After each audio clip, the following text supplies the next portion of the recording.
Bilang bahagi ng kanilang patuloy na serbisyo para sa komunidad, matagumpay na isinagawa ng Alfonso Lista PNP katuwang ang kanilang mga stakeholders ang isang medical mission sa Barangay Ngileb, Alfonso Lista, Ifugao.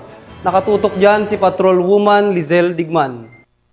Tagumpay na nagsagawa ng medical mission ang mga tauhan ng Alfonso Lista Municipal Police Station katuwang ang kanilang mga stakeholders sa Barangay Ngileb, Alfonso Lista, Ifugao nito lamang ika-22 ng Hunyo taong kasalukuyan. Ang nasabing medical mission ay naisakatuparan sa pangunguna ni Police Captain Ruben C. Balanoy, Acting Chief of Police ng Alfonso Lista Municipal Police Station, sa pakikipagtulungan kina Dr. Arian S. Taclay, Dr. Cherean P. Alipio Ibasco, Alfonso Lista Municipal Health Office na kinakatawan ni Dr. Criza B. Onyate, mga tauhan ng Lamot Municipal Police Station, 2nd Ifugao Provincial Mobile Force Company kasama ang Alfonso Lista Ministers Association at KK.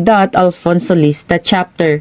Ang mga residenteng benepisyaryo ng nasabing misyon ay nakatanggap ng libreng serbisyong pang-medical tulad ng libreng konsultasyon at libreng gamot at bitamina. Maliban dito, naghandog rin ang mga tauhan ng 2nd Ifugao Provincial Mobile Force Company ng libreng gupit sa mga bata at ilan pang mga residente. Nagsagawa rin ng isang parlor games na nagdulot ng tuwa't galak sa mga batang benepisyaryo. Samantala, pinasalamatan ni Police Captain Balanoy ang mga stakeholders na nakibahagi sa tagumpay ng nasabing misyon, gayon din ang suporta mula sa lokal na pamahalaan ng Alfonso Lista. Ang aktibidad ay isang patunay sa serbisyong nagkakaisa ng pulisya, stakeholders at pamahalaan tungo sa positibong pagbabago, tungo sa maunlad, malusog at ligtas na bagong Pilipinas. Mula dito sa Rehiyon Cordillera, ako ang inyong PNN correspondent, Patrolwoman Digman, alagad ng batas, tagataguyod ng Balitang Pulis.